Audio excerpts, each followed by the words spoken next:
How you doing, everybody? I'm Ken Bykoff, and welcome to the Peegs Postgame Live. Indiana 77-71 winners at the Palestra in Philadelphia in a game that I thought that, I'll straight up tell you, I thought that the Hoosiers were going to get ripped in this one, and they ended up coming away with the victory, 77-71. It wasn't pretty, but there's plenty to talk about with this game. 812-393-2600 is the number.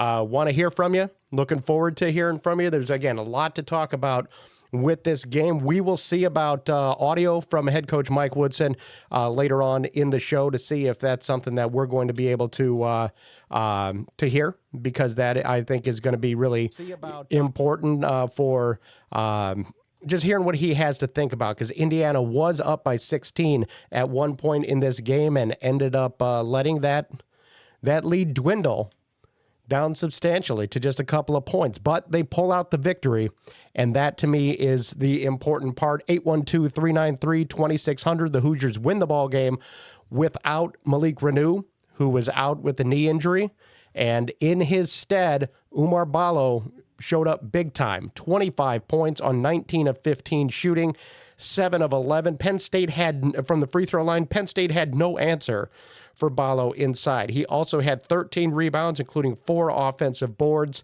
He had 2 blocks, 32 minutes, 15 on the plus-minus side. Ballo was everything in this one. And it continues to be interesting to me how the Hoosiers do seem to be more effective with what they're doing when it is just one big on the floor. And in no way, shape, or form am I saying it's a good thing that Renew was out. But going forward, to me, it's something that I think that, Mike Woodson's going to have to look at as being a change in how he goes about things, because having the 2 bigs on the floor seems to impact both of them pretty substantially. Again, 812-393-2600 is the number. I want to hear from you in this one on a snowy day here in Bloomington, to say the least. And be sure to join us on the chat as well. Looking forward to getting your questions. I just want to point out a great game by Mackenzie Mbako, specifically in the second half. He finishes the game with 20 points on 7 of 13 shooting, 4 of 8 from three-point range. He did have 5 turnovers, but he was critical. Of those 20 points, 15 came in the second half, 5 of 7 shooting in the second half alone, 3 of 4 from three-point range. He had a quick flurry of buckets early in the second half that really stretched this game out. It was tied at 29 heading into halftime. The Hoosiers, to open the second half, ran off 12 straight points. And that was what allowed them to build some momentum. Got that lead as high as 16 before it started to be drawn back in. So, again, this is a nice win for the Hoosiers, to say the least, in a game that I fully admit I expected Indiana to get ripped. I thought that they were going to get hammered in this one. Now, it helped tremendously for Indiana that Penn State simply could not buy a three-point shot for the bulk of the game. They go 3 of 21 from three-point range. 2 of those came on back-to-back possessions. They also shot just 10 of 17 from the free throw line. This was a game that Penn State could have, and they left a lot of points on the floor, is what I'm saying. They left a lot of points on the floor. Ace Baldwin, 12 points on 5 of 15 shooting, missed all 6 of his three-point attempts. That was painful. The Hicks kid, 7 points, just 1 of 5 from 3. It's not a Penn State team that relies a ton on knocking down threes, but boy, this was a game in which Penn State kind of controlled its own fate a little bit with how it was missing shots. They missed their last 6 shots of the game, and again, they were trying to rally, and Indiana managed to hang on. And they did, thanks to shooting 15 of 30 in the second half alone, 7 of 12 from three-point range. 7 of Indiana's 9 made threes came after the break. And then they went 11 of 15 from the free throw line. So all of that is a huge positive for Indiana in this one. 812-393-2600. Want to hear what you have to say on the chat as well. throw in your questions and anything that you want to talk about, because this is a Hoosier team that now moves to 3-1 in the Big Ten. Huge positive, obviously, to pick up this victory. This goes, a ways, not a long ways, but a ways toward being able to build an NCAA tournament resume that just isn't that strong at this point. But you look at Indiana, they beat Penn State at the Palestra, but it counts as a road game along the way. Now they have a home game against USC on Wednesday before going on the road to take on Iowa on January 11th, come back to Bloomington for Illinois on January 14th, head to Columbus January 17th. So it's not going to get easier than a road game at Northwestern January 22nd. It doesn't get easier along the way. But this is a critical game for the Hoosiers to pick up, and especially because of the fact that they were able to hold on the way they did while missing their leading scorer. Again, we could have that discussion about just how strong this Hoosier ball club is with two bigs on the floor. I know Mike Woodson ain't changing the way he plays. We've seen it for years. And if Renu's there, Renu and Ballo are going to be on the floor together. He has Luke Goody on the floor, but Luke Goody is not the same kind of player. He's more of a stretch four at the very least. But this was a game in which Ballo was unstoppable, had plenty of room to roam inside, and just was a man among boys in a way that Penn State simply could not handle. And even when they got aggressive and went at him, he picked up a couple of fouls. Anytime Ballo was out of the lineup, that is when Penn State was able to make a push to get back into the game. I think Indiana put together their best basketball game of the season in this one. And still, it was touch and go. The Hoosiers scored 48 points after halftime, but they also allowed Penn State to score 42. So it's that inconsistency that has been an issue all year, but they do score the victory. And it's a positive. Running through some of these individuals here. Again, Ballo, 25 points, and Bacco, 20 points. So 45 of the 77 come from those two guys. You had 9 points from Miles Rice on 2 of 9 shooting, went 1 of 2 from three-point range, made all 4 of his free throw attempts. He added 3 rebounds and 4 assists. Did have 2 turnovers. Had a couple of steals, though, as well. He was great when he was going downhill. And Rice does a thing that makes me nuts as somebody who watches basketball, but it is effective. Oftentimes he gets calls because he loves to throw his head back. Yogi Ferrell did the same thing. You get a rebound, you grab the rebound, throw your head back. A lot of times you'll hear a whistle. I'm not wild about that style, but it's effective for him. So it's able to at least convince the officials that something has happened there. He did that. That was a nice job for him. Luke Goody, 12 points on 4 of 7 shooting, 3 of 5 from three-point range, added 7 rebounds, and that was critical as well. 5 of those rebounds were offensive rebounds, which also Indiana's 13 offensive rebounds led to 17 second chance points, so huge positive for the Hoosiers there. Then you have Trey Galloway with 8 points on 3 of 9 shooting.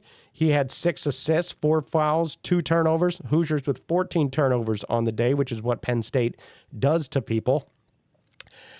Indiana's bench was not effective. Indiana with 3 points off the bench, 1 from Anthony Leal on a free throw.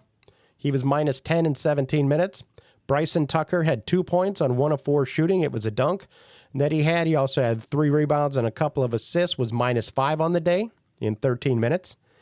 Kanan Carlisle, who has fallen off the map here, he played just 8 minutes, was minus 8 in that time, missed all 3 of his shot attempts, and they were not good misses either. They were clanks.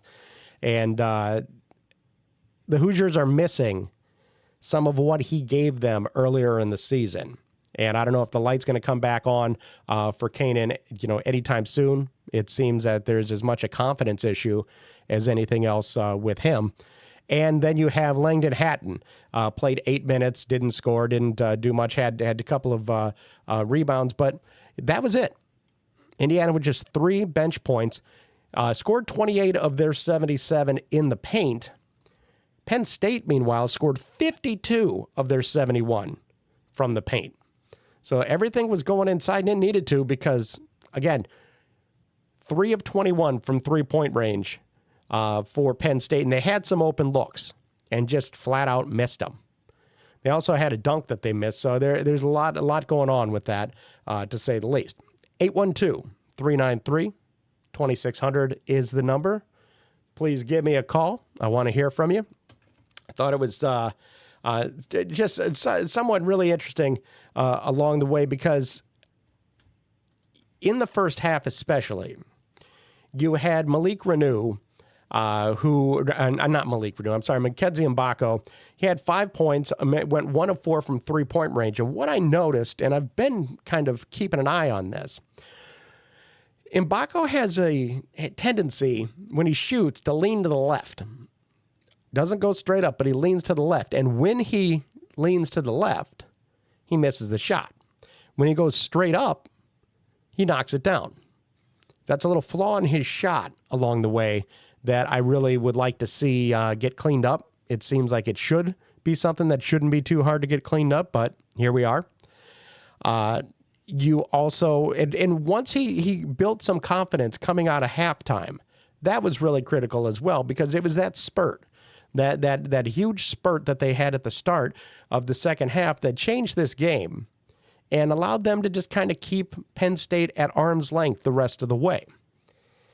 And every game has that kind of thing to where you have a turning point in a game and you go on a little run and then you spend the rest of the time kind of living off of that and trading baskets. Hoosiers got up by 16. They were rolling.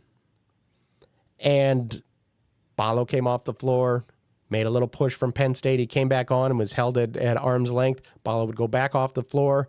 Penn State would push a little bit closer. So that fact alone is what is my concern with this one, even in a game that the Hoosiers just did a much better job of handling business early in the second half. I thought they played harder, they cut harder, they defended harder, they played smarter along the way for the most part. Shot selection was better, and then it was just get the ball to Ballo and get the hell out of the way, which is perfectly fine way to play. Being able to get him as involved and as active early as they did really set the tone. And Penn State simply had no answer for his length, for his bulk, any of it. Hoosiers, by the way, didn't make a field goal in the last 3 minutes of 21 seconds of the game. Managed to hang on, turned it into a free throw shooting contest for them, and they did good enough to win the ball game. But they did allow Penn State to score 23 points off of turnovers. Penn State also, despite having, not having Ballo in there, still had 11 offensive rebounds, blocked 5 shots versus just the 2 shots blocked by Indiana. So there's a lot that was could still be cleaned up for these Hoosiers. And that's why a victory here is great. But being able to build off of this, was it a one-time thing? Was it a situation where the Hoosiers will be able to gain some momentum here? I don't know. And again, it's all because of the inconsistency of this team and that question, that outstanding question of what is the situation with Renew? How long is he going to be out? And would Mike Woodson be willing to change kind of the way he plays when you see that a guy is, a Ballo is so much more effective just having one big on the floor? Or Renew is so much more effective just having one big on the floor. And with the kind of resources monetarily involved with both of those guys, it's difficult to keep them both off the floor. We'll have to see. But there's no question that Indiana, to me, everything about their game is better with just the one big. The floor is spaced better. The lane isn't as clogged. Guys have more room to operate. It's better basketball when you have just the one big. And we'll see if anything is able to build off of that. And I don't know if it will. If you have any questions about the game, any comments, feel free to throw those in the chat. Or please give me a call, 812-393-2600. I want to hear from you. Again, Mike Woodson, we'll see when, if or when we're going to be able to get audio from him, because obviously this is at the Palestra. This is something different. So we'll see if we're able to get that. But just a critical win for Indiana in so many different ways. It's a Penn State team that has been off to a great start, has played really well, and really played well against good opponents. I would not say coming into this game that Indiana is a good opponent, because they just have been played down to the level of their opponent. Away from Assembly Hall, Indiana has not been very good at all either. So I'm not sure, where you go from there, but I do like the way this team put things together today. I thought they were going to go to Philadelphia, be away from Assembly Hall, and we were going to see the same kind of things that we saw in the Bahamas, or when Indiana went to Nebraska, or just being outside of those friendly confines of Assembly Hall. Would the Hoosiers be able to play with any kind of real intensity? Winning a road game in the Big Ten is critical, to say the least, and the fact that they did as well as they did in just building that lead early in the second quarter is really important. Now, I know for a fact Mike Woodson is currently in his press conference, because I'm seeing some updates come over on Twitter. Somebody asked about Malik Renew, and he says, I don't know when he's going to be back. It's kind of in medical's hands. He didn't tear anything up, but I just don't know when he'll be back. No structural damage apparent with that knee injury. So that's obviously excellent news for Malik and excellent news for the Hoosiers. Throw it up in the air a little bit. Now, again, Mike Woodson could probably give us a range about when he's going to be back. It's in medical's hands, yeah, but you're the head coach, but that's what coaches do. Coaches lie like that. So, to say I don't know, and he may not actually know, but there's a range that is there. But that's just part of all of this is just is lying to us and saying, I don't know, it could be anywhere. If anybody else in your regular life, I mean, you're not going to have those kind of answers, but that's just what we expect from coaches. So, I mean, what are you going to do? It's part of the equation, right? Also part of the equation is just the great job that the Hoosiers did of getting Ballo the ball down low. Clearly, their game plan was to feed your big like a pig and see what he could do. And he answered the call almost every time. The fact that he only had 15 shots is surprising to me, but it's because he was fouled on other ones. So it looked like he had shot the ball 30 times. And I mean, as it is, 15 shots, field goals, attempts on the day, 11 trips to the free throw line. So he was busy there, to say the least. Indiana, I thought, did a decent job defensively in this one, that they were more active than we've seen them. They hold Penn State. They shoot 46%. Again, yeah, they're 14.3% from three-point range. Indiana packed the paint a little bit better, especially in the second half, and tried to force Penn State to move away from the bucket. Didn't always work, because you had guys cutting.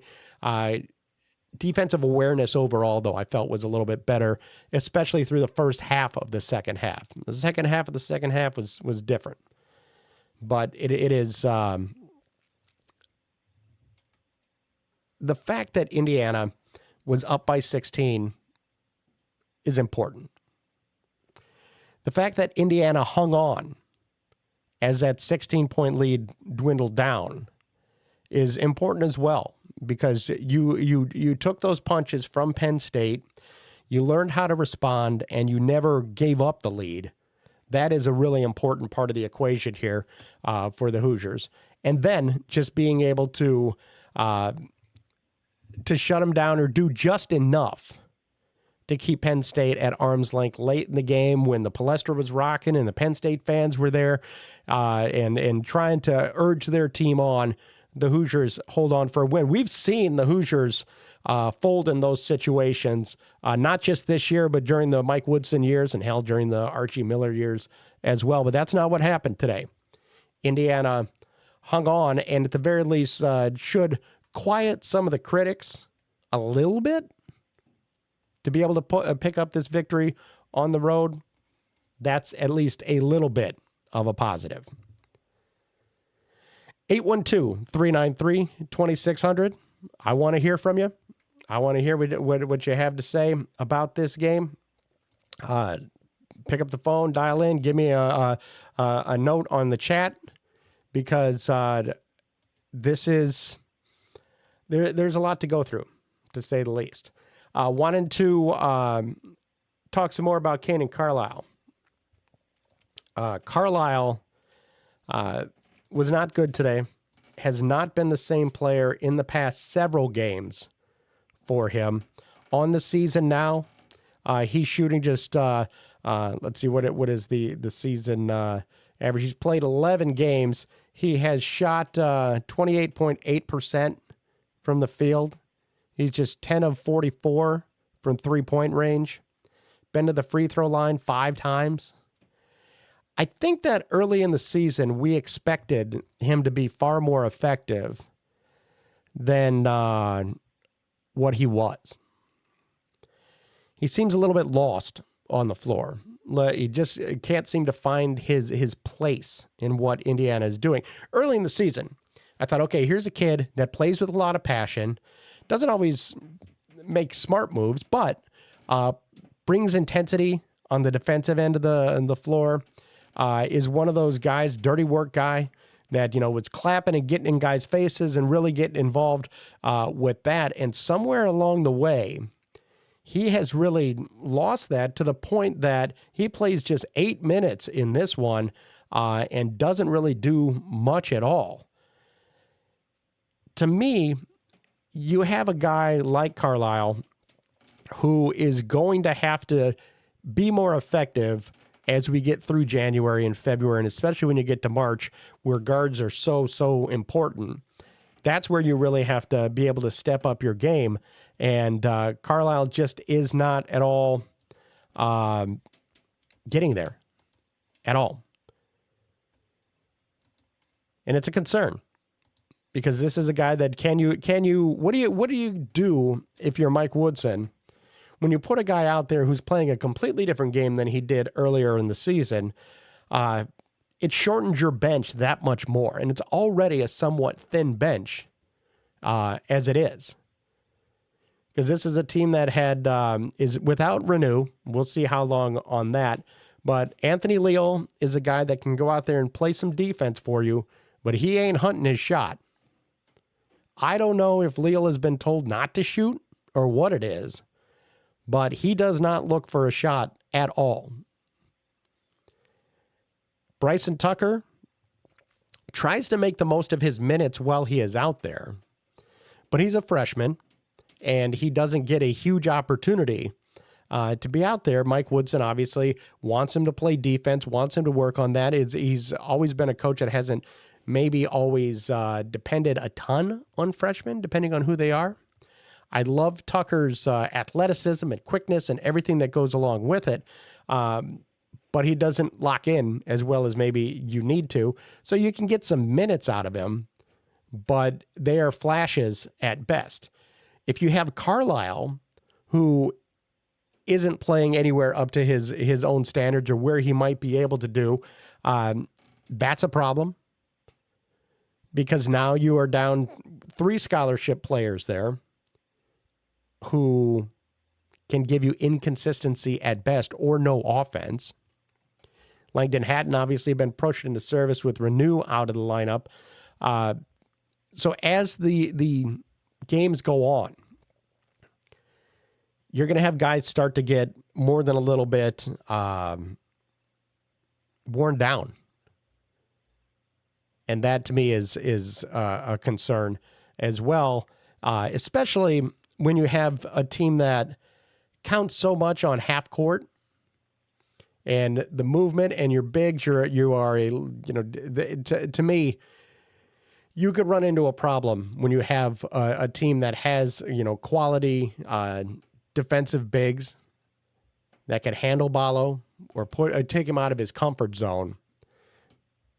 To me, that's where you're going to run into problems when you have your guards have to step up, because Miles Rice has been inconsistent at best this year.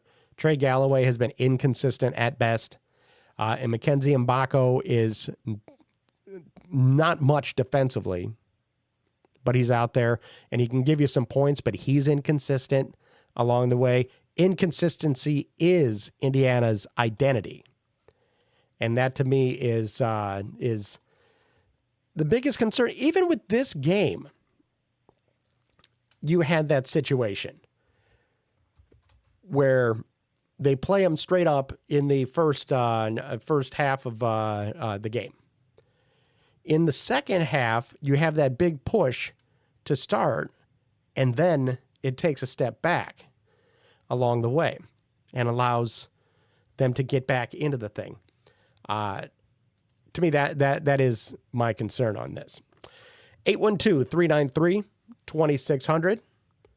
It's a snowy day here in Bloomington.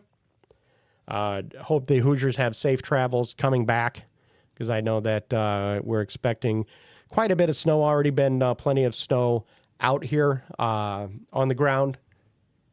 It's continuing to coming down as I look out the window.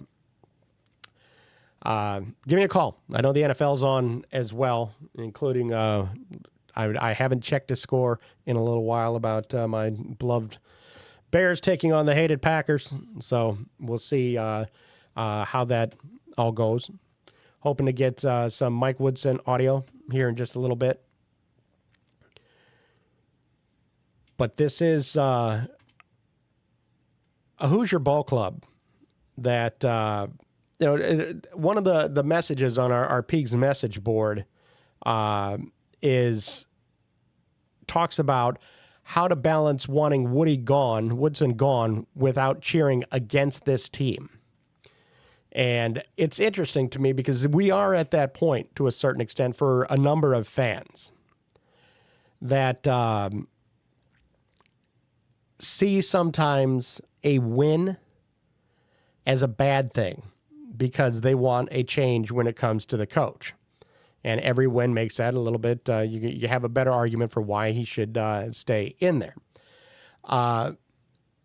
And when you get to that point, that's when it gets rough. This was one of those games, however, especially during that streak at the start of the second half, the first half of the second half, that you really saw what this team is capable of, that you see what could happen when guys are firing on all cylinders. And it's so encouraging to see them play as well as they did, especially as well as they did defensively in the first half. I thought Indiana did a really nice job in the first half of really controlling Penn State. 0 of 8 from three, didn't foul a bunch. Turned Penn State over 6 times in the first 20 minutes. Penn State shot 13 of 29, but they made them work. And so that defensive effort was really, really nice. You get into early in the second half, and the Hoosiers got off to a great start. Can't complain at all about any of that. The problem, of course, is that putting together a full 40 minutes has been a real challenge for this ball club. And although this is, as far as I'm concerned, one of the better games Indiana has played this year, it still was a matter of Penn State missing some open shots along the way that made it very difficult for the Hoosiers to, difficult for Penn State to come back. They had their opportunities, and they didn't take it. Same thing, Rutgers had those same opportunities last time out. So what is this Indiana team? Is it that group that played really well early in the second half? Or is it the group that allowed a 16-point lead to get whittled down to 2? That's the question. 812-393-2600 is the number. James on the chat says that the Bears are up by 1. That's a positive. Looking forward to that. I ran into things. So you had IU was playing. Bears playing the Packers. I'm a Liverpool fan. All three of them were playing at one time. So I had my iPad on one game. I had my another game on my laptop, and the IU game on the big screen. It's a busy day. Not a bad way to spend a Sunday, I can tell you that. Not a bad way at all. Hopefully you're enjoying your Sunday. And hopefully we'll hear from Mike Woodson very shortly. So also would count as a quad 1 win for the Hoosiers, which is really important. Again, when it comes to that NCAA tournament resume, you want to be able to stack those, and stacking them on the road is really, really important. Again, back to the wanting a coaching change and wanting the Hoosiers to win. The real question to me is, will the coaching staff learn lessons from what they've seen the last 2 games?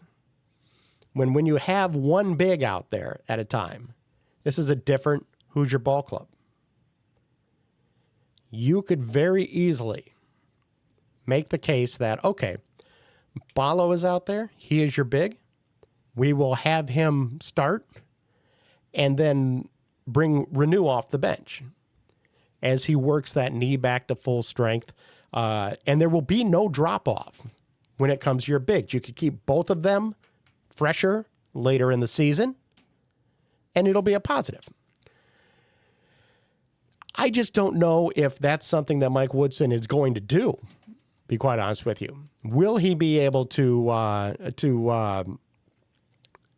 make that adjustment in how he goes about things? I'm not in any way, shape, or form convinced that that's something he's going to be willing to do at all.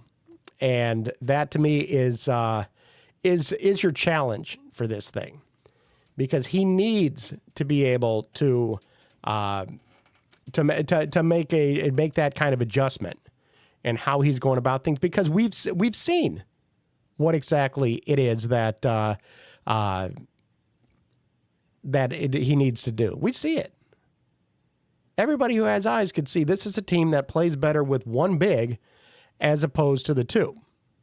Mike on the chat says points in the paint isn't good. I don't disagree with that. You know, giving up 52 points in the paint is not a positive for the Hoosiers. That is how Penn State plays. So you do have that. To me, that is a concern as well. Now, we have finally some Mike Woodson talking about the game after the game. So without any further ado, here's Mike Woodson during his post-game press conference.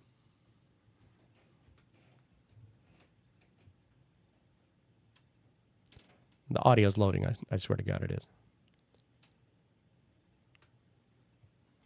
Or sometimes things like to fight me. That's okay. I could live with that. It's coming. Here it is. How important was Umar in the first half? Obviously, shots weren't really falling. You guys didn't have the lead. Just how important was he giving you maybe a bit of an anchor there in the first one? No, he was huge for us. I mean, we featured him, and he responded big time. I mean, he made some shots over the top of the big 7-footer that they had, who's, I think, a hell of a player. But I thought that the start of the second half, it was all Mac that opened the doors for us. We couldn't make threes. We had good looks the first half, but he started the run, and Goody made some, and I think Gallo made one. So I mean, it was fitting that, you know, we got back to making some threes that we needed it tonight. Tom and then Josh. Mike, in your time here, you've watched this Penn State team just sort of obliterate you from 3, and tonight they went 30 minutes without hitting one winning 3 all night. Can you talk about your preparation for that and just how you guys handled that? Well, again, I mean, we knew, they coming into this game, they were averaging 88 points a game. And man, that's a lot of points. And first half, they got 26 of their 29 points in the paint, which we didn't feel good about that, but we at least took the three ball away. And second half, when they made their run, they started getting back downhill, man, which was very concerning. I don't know if we were a little tired or what, but we weren't getting back, building our defense in the half-court setting, and they took advantage of it. But we made the plays coming down the stretch to do what we needed to do. Josh and Rabbit. Coach, although he didn't fill up the stat sheet, Miles seemingly had a good day. You wanted him to turn into that true point guard. Have you seen him develop into that? He's doing a fine job. I mean, he's still learning, trying to figure me out, trying to figure his teammates. I mean, everybody on this team, we're still trying to figure it out, man. It's a day-to-day grind, practice and then leading into the games, man. It's a lot of work that's got to be put in to make sure these cats are doing what they're supposed to do. Rabbit and Seth. Yeah, Coach, that first 4 minutes of the second half, I think it was 15 points you guys scored. First 9 minutes, you guys were averaging 1.8 something points per possession. Just what led to that start, that surge that you had? Well, our defense, neither team was, it was tied at half. Both teams were stingy defensively, and started the second half. Our defense stayed pretty solid, but we got, Mac broke loose, and we got a couple of steals, and Goody hit a three on the back end of a steal, and Mac hit one. And we were able to build the cushion that we needed. Seth and front runner. Mike, down the stretch it wasn't always pretty, but how much character did you see from your guys in closing this game out? Well, I've seen some of that, throughout the early part of this season. I mean, when things got tight, they didn't go the other way. We made our free throws. I ran out of timeouts, so it was critical that we were able to get the ball in bounds and not get trapped and get the ball up the floor and finish the game. So, Coach, can you just talk about this overall experience having this game here at the Palestra today? Pretty special, man. It's the first time I've been in this building. This building was built in 1927, and there's a building in Indianapolis, Indiana called Hinkle Fieldhouse, which was built in 28. And I thought Hinkle was the oldest building going, but boy, it's special when you walk around this arena and you see all the people who played a major part in teams that have played in this building. I even saw my guy Bob Knight's picture in here, so he's been through here as well, so it was pretty special. Standing up in the back. Yes. Coach Woodson, just expand please on how Mackenzie's coming back here around his hometown. Can you expand on his efforts today, please? Well, again, it's always special to play in front of your family and friends if you play well. And I thought he stepped up, man, the second half, and he did what we come to know him to do, is make shots, man, and he made some big ones to give us the lead that we needed. Tom. Mike, it's always hard to win Big Ten road games, and so far this season, haven't had games kind of like this against this type of opponent. What'd you say about being able to close this one out, and how much can you carry over from this going forward in the Big Ten? Well, it's special, man. When you get a chance to win on the road in the Big Ten, that's big time, man, because it's not easy, winning on the road. And you got to figure out your home stands when you play. You can't let games slip away there, and then you got to compete like hell when you get out on the road, man, because teams play well at home. They just do in this league. Last question, Rabbit. Yeah, I just want to follow up on Malik. What did he have happen, and when do you expect him back? Don't know when he's going to be back. It's kind of in medical's hand. I mean, he didn't tear up anything, but don't know when he's going to come back. I really don't. And I just got to follow the doctor's leads, and he's got to do what he needs to do to get back when he can, but it won't be anytime soon. But no structural damage, as far as what you've heard from the medical people. As far as I've heard, yes, no. Okay. Thanks, Coach. 812-393-2600. Lines are open. Wanted to touch there again on Mike Woodson saying that we're all just trying to figure each other out, that we're along the way. Now, this was an excuse that we heard all year last year. And he would go on in press conferences in February about we have so many new faces. That's what bothered me by the wholesale changes he made to the roster during the offseason was I knew we were going to continue to hear this. And we are halfway through the season, close to halfway through the season, and you're still figuring everybody out. I mean, there's a limit to that at some point. You cannot continue to go ahead and make that excuse for the inconsistency that we've seen. Every team that plays together has to figure each other out. Every team, every year. Every year is a different team, and it's this way all across college basketball. What you can do is have an identity. You could have something that you hang your hat on. Whether it is, okay, we are a good defensive team and we're going to build around that. Whether you're going to be a three-point shooting team and we could build around that. Whether you're going to be going inside, we could build around that, which is what the Hoosiers have been doing. The problem is there's too many bigs that you're going through at one time because there's too many on the floor. That's what worries me about whether he's going to be willing to make a change when we've seen in the past couple of games the difference when you have one guy on the floor. That to me is what I am curious about. Is when they're going to be able to no longer lean on that excuse of trying to figure each other out. I continue to believe that even with this game, 77-71 win, I don't want to dump on it, too hard. A win's a win. And so you appreciate that. My issue with it comes in it being just so inconsistent. It's still a matter of 5 players instead of a team. And that's what my real concern is with this Hoosier Ball Club. Because you just have 5 guys out there not always working together very well. And you could say that we're trying to figure each other out, but again, we're halfway through the season. So you should be seeing the light come on somewhere along the way. And that's not really what we've seen. Still interesting comments from an upbeat Mike Woodson. The end, I mentioned the Renew thing that I read on Twitter earlier. We just heard it there. Peegs.com's own Jeff Rabjohns asked the question about it. Says it won't be anytime soon for Renew to come back. But he just doesn't know. Again, you can get a range on that. But to me, it is, he's not going to be around back anytime soon. Whatever that is that means.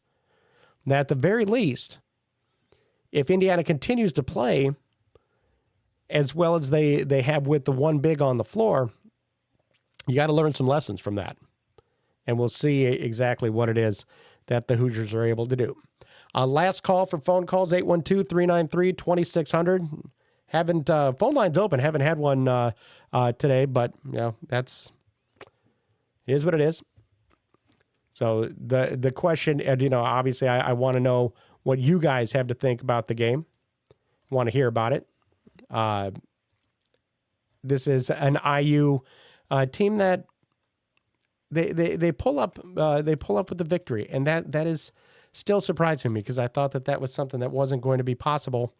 But the Hoosiers did a great job early in the second half. Really gave them what they needed, and now you have to be able to carry that into the next one and handle it with USC coming to town and build off of this. This is the key. You just have to build off of this win. And there's still time to find an identity. The season is going on, so you have to lock into something, but you need consistency to find an identity. If you're something different every time out, if one game you're shooting 43s and another game you're shooting 15 of them, what are we doing? Figure something out. But they managed to pull out the win today and do enough. Obviously a huge positive. Also, I just wanted to talk about, against Rutgers, I think Indiana had 72 shots on the day. Today, 58 field goal attempts. Went 16 to 22 from the free throw line, 72.7%. That's a positive. 9 of 23, so they made 12 threes against Rutgers, 9 in this one. Those are some decent numbers right there. 39.1%. Hoosiers shoot 44.8%. That's a couple ticks below where Penn State was at 46%.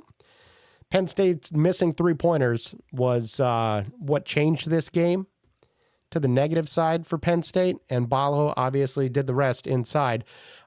Those numbers, you get the W.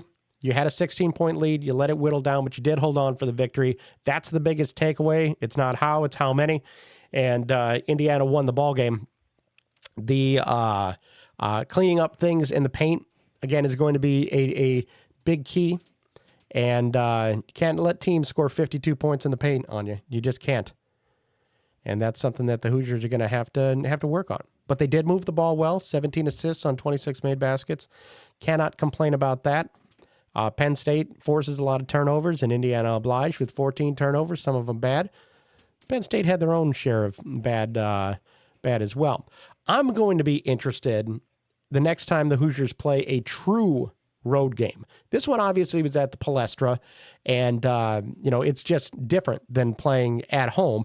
It's a great atmosphere at the Palestra. A lot of Penn State fans, don't get me wrong, but again, it is different when you play a true road game. And the Hoosiers have only played one true road game to this point in the season, and that was the trip to Nebraska they took back on December 13th, which was an 85-68 loss. There. This one, obviously, it's in Philadelphia. It's in the Palestra. It's not a true road game. They'll play their second true road game coming up January 11th, next Saturday, at Iowa. I'm really interested to what we see with that. But for tonight, or this afternoon, 77-71 victory for the Hoosiers, as they move to 3-1 in the Big Ten, pick up a really important win as a resume builder, and use a spurt in the second half to get the job done against the Nittany Lions. We'll see what they do against USC. The season rolls on, and we'll see what kind of adjustments the Hoosiers are able to make without Malik Renew and going forward. Well, that's all the time we have on the Peegs Postgame Live. I want to thank you for listening. I want to remind you to visit Peegs.com for the very best in IU football and basketball coverage you're going to find anywhere. Nobody covers Hoosier recruiting better than Jeff Rabjohns, Matt Weaver, Trevor Andershock, and Jared Kelly. So come be a part of a thriving and exciting community at Peegs.com. Folks, you are not going to be disappointed. Folks, we're out of time, but for now, and for Jeff, Matt, Trevor, and Jared, I'm Ken Bykoff saying thanks for listening, everybody.